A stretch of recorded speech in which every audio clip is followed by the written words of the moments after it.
Welcome to our channel. The Mountbatten beauty and Canadian welder who are engaged after a twist of fate made them fall in love.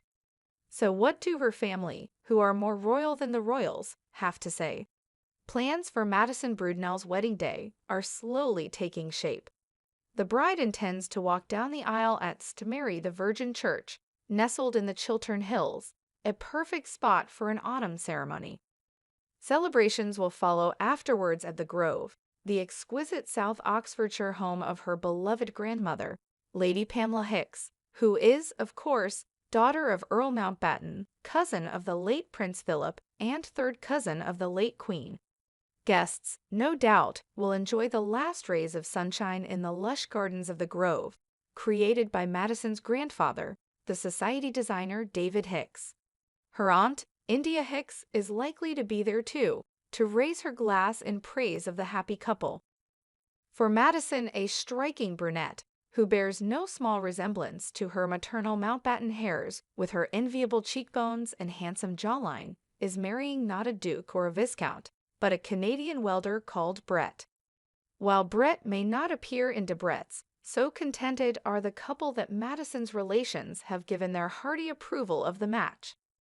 Lady Pamela, who was famously one of the Queen's bridesmaids and later one of Her Majesty's ladies-in-waiting, and is now the oldest living descendant of Queen Victoria, is a particular fan, it seems. "I've met her quite a few times, and we get along really well," says Brett. She loves Brett, adds Madison, 29. She always has a big smile for him when he enters the room.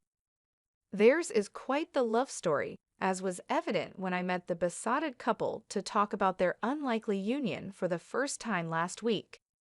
And while both are aware that their different backgrounds may provoke comment, they say such things are irrelevant. Even if Brett, whose surname is Kapetanov and was raised on a sprawling farm in Canada, does joke it's funny to think he's marrying someone who had a close relationship with the late Queen, whose profile still decorates his $20 notes. I respect where Madison comes from, but I fell in love with her brain more than anything and her heart. That's what I really truly fell in love with, he says. Madison, in turn, was struck by the love Brett inspires among his family and friends.